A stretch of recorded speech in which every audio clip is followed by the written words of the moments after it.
Hello दोस्तों। तो कैसे हैं आप लोग? उम्मीद करता हूँ अच्छे होंगे। मैं भी बहुत अच्छा हूँ।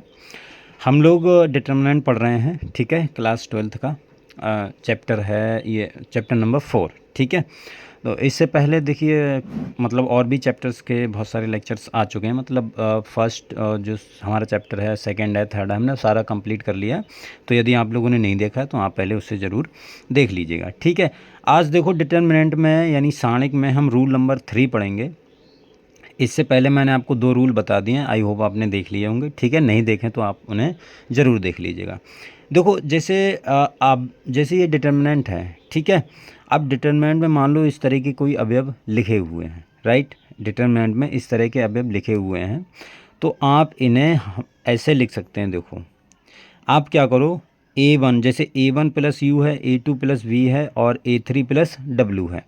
तो आप क्या करो, A1 A2 A3 और B1 B2 B3 C1 C2 C3, ठीक है।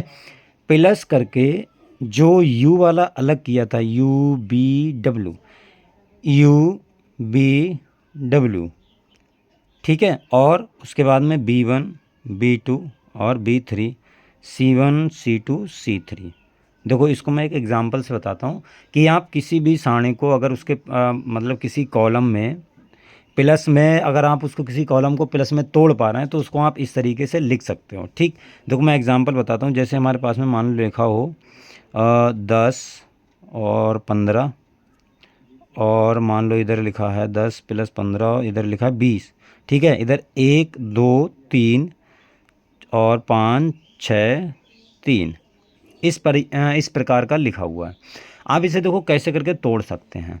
अब मान लो देखो ये रूल इसलिए फ़ायदेमंद होता है, ये जैसे मान लो कभी कभी किसी कॉलम में या किसी उसमें पंक्ति में बहुत सारे मतलब जैसे बहुत लार्ज नंबर आ जाता है, बड़ा नंबर आ जाता है, जैसे 65 और 100, ठीक है। मतलब 100 200 ऐसा करके। खैर यहाँ तो 10 15 और 20 है, उधर देखो छोटे छोटे अवयव लिखे हुए हैं। तो इसको आप अगर डायरेक्ट ना खोलना चाहो तो आप इसे ऐसे लिख सकते हो। और कभी मतलब ये रूल बहुत काम आता है, ठीक है। तो आप इसे ऐसे लिख लो, जैसे मैंने लिख लिया है, मान लो 5 प्लस 5 लिख लिया है, ठीक है। इसे मैंने 10 प्लस 5 लिख लिया है। इसे मैंने 15 प्लस 5 लिख लिया है, ठीक। और 1 2 3 5 6 3, ठीक है। ये मैंने ऐसे लिख लिया।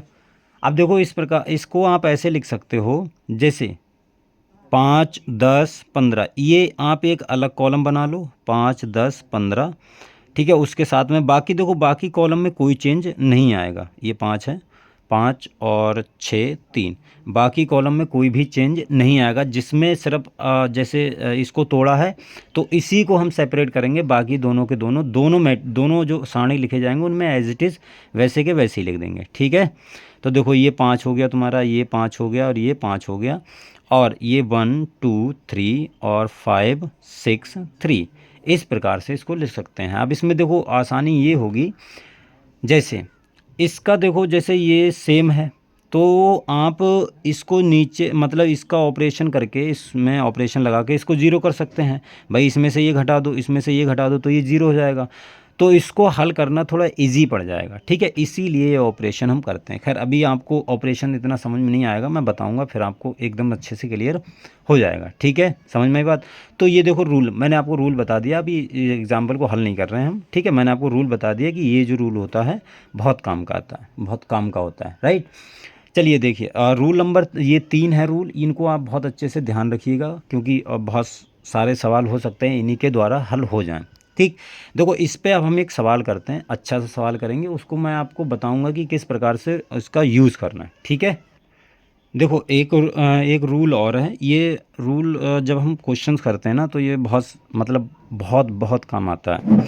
रूल ये है, इसमें ये बोल रहा है, देखो इसमें क्या बोल रहा है, जैसे ये हमारे पास में सारणिक दिया हुआ है, ठीक है, कोई डिटरमिनेंट दिया हुआ है। ये रूल ये कहता है कि अगर डिटरमिनेंट में कोई भी दो पंक्ति या कोई भी दो स्तंभ, ठीक, कोई सी भी दो पंक्ति या दो स्तंभ अगर सेम हैं तो उसकी वैल्यू हमेशा जीरो आएगी, ठीक। ये बहुत इंपॉर्टेंट रूल है। देखो इसमें दो स्तंभ सेम है, P Q R, P Q R, तो ये स्तंभ सेम है, इसलिए इसका मान कितना आएगा 0। किसी भी स्तंभ मतलब किसी भी सारणी की अगर 2 पंक्ति या 2 स्तंभ सेम है तो उसका मान हमेशा हमेशा 0 आएगा। ठीक, तो ये तुम्हारा रूल नंबर 4 है। देखो इसी से संबंधित उस जो हमने अभी पिछले पढ़ा उससे संबंधित भी सवाल करेंगे। पहले इससे संबंधित मैं एक सवाल बता देता हूँ जो बहुत बहुत इंपॉर्टेंट है। ठीक है, एक्सरसाइज का ही सवाल है हमारी। देखो क्वेश्चन ये बोला है कि हमें जैसे ये बोला है कि b प्लस सी और a माइनस बी और a, ठीक है, c plus a, b minus c और b, इसके बाद में a प्लस बी और तुम्हारे पास में c माइनस a और ये c, इसके बराबर तुमको सिद्ध करना है 3abc minus a cube b cube minus का c क्यूब। ये हमारे पास में क्वेश्चन है। देखो अब इस क्वेश्चन में आपको ऑपरेशंस करने होंगे, ऑपरेशंस लगाने होंगे। ठीक है, खैर अभी ऑपरेशंस मैं आपको बताऊंगा डिटेल से कि ऑपरेशन किस प्रकार से करते हैं। फिलहाल तो इसको देखो सवाल को करते हैं हम, ये मतलब जो अभी रूल पढ़ा ना इसी से संबंधित, ये पहले वाला रूल भी यूज़ हो जाएगा इसमें, ये वाला भी रूल यूज़ हो जाएगा। तो अच्छा सवाल है, दोनों रूल कवर हो जाएंगे। देखो जैसे इसको मैंने अभी बताया है कि आप इसको सेपरेट तरीके से लिख सकते हो।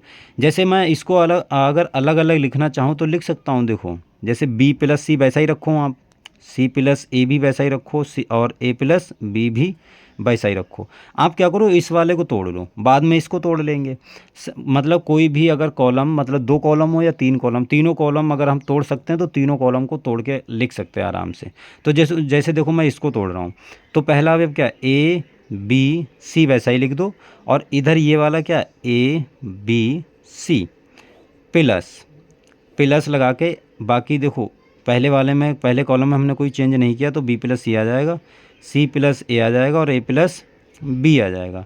इसके बाद हम देखो इसको तोड़ा है तो कितना आएगा, माइनस का b माइनस का c माइनस का a।